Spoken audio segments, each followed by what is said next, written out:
सरकारी कर्मचारी लंबे समय से 8वें वेतन आयोग की मांग कर रहे थे। तभी बजट 2025 में हाल ही में मोदी सरकार ने सरकारी कर्मचारियों को तोहफा देते हुए 8वें वेतन आयोग की घोषणा कर दी थी। अब एक सवाल खूब चर्चा में है कि 8वें वेतन आयोग के लागू होने के बाद कितनी बढ़ेगी सैलरी, किस फैक्टर के हिसाब से इस वेतन आयोग में सैलरी तय होगी। चलिए समझते हैं। ऐसी उम्मीद की जा रही है कि तमाम सलाहों के आधार पर फिटमेंट फैक्टर 2.86% हो सकता है। जेसीएम स्टाफ ने अपनी सलाह में कहा है कि 7वें वेतन आयोग के दौरान फिटमेंट फैक्टर 2.57% रहा था। ऐसे में इस बार इससे कम नहीं होना चाहिए। वहीं जेसीएम स्टाफ ने कहा कि लेवल 1 हो या 6 सभी के लिए एक बराबर फिटमेंट फैक्टर अपनाया जाए।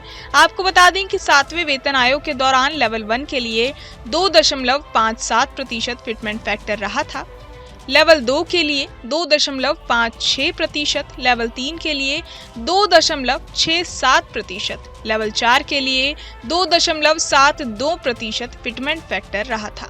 उच्च स्तर पर 7वें वेतन आयोग के लिए फिटमेंट फैक्टर 2.81% रहा था। चलिए अब जानते हैं कि आगे कितनी हो सकती है सैलरी। तो लेवल 1 के कर्मचारियों के लिए महीने की कम से कम सैलरी 18,000 रुपए हो सकती है। फिटमेंट फैक्टर 1.92% पर कम से कम सैलरी 18,000 से बढ़कर 34,650 रुपए। फिटमेंट फैक्टर 2.08 पर सैलरी कम से कम 18,000 रुपए से बढ़कर 37,440 रुपए। फिटमेंट फैक्टर 2.86% पर मिनिमम सैलरी 18,000 रुपए से बढ़कर 51,480 रुपए हो सकती है। आपको बता दें कि 8वें वेतन आयोग से केंद्र सरकार के लगभग 50 लाख कर्मचारियों और करीब 65 लाख पेंशन धारकों को फायदा होगा। इससे पहले 7वें वेतन आयोग का गठन साल 2016 में किया गया था और इसकी अवधि 2026 में खत्म हो रही है। हाल ही में एक्सपेंडिचर सेक्रेटरी मनोज गोविल ने एक मीडिया हाउस को इंटरव्यू दिया था, जिसमें उन्होंने कहा कि हमारा अनुमान है कि अगले वित्तीय वर्ष में वेतन आयोग का कोई वित्तीय प्रभाव नहीं पड़ेगा। वेतन आयोग के गठन के बाद उसे अपनी रिपोर्ट सौंपने में कुछ समय लगेगा, जिसे बाद में सरकार द्वारा संशोधित किया जाएगा। इसलिए अगले वित्तीय वर्ष में हमें किसी आउटगो की उम्मीद नहीं है। अप्रैल 2026 से शुरू होने वाले वित्तीय वर्ष में आउटगो होगा।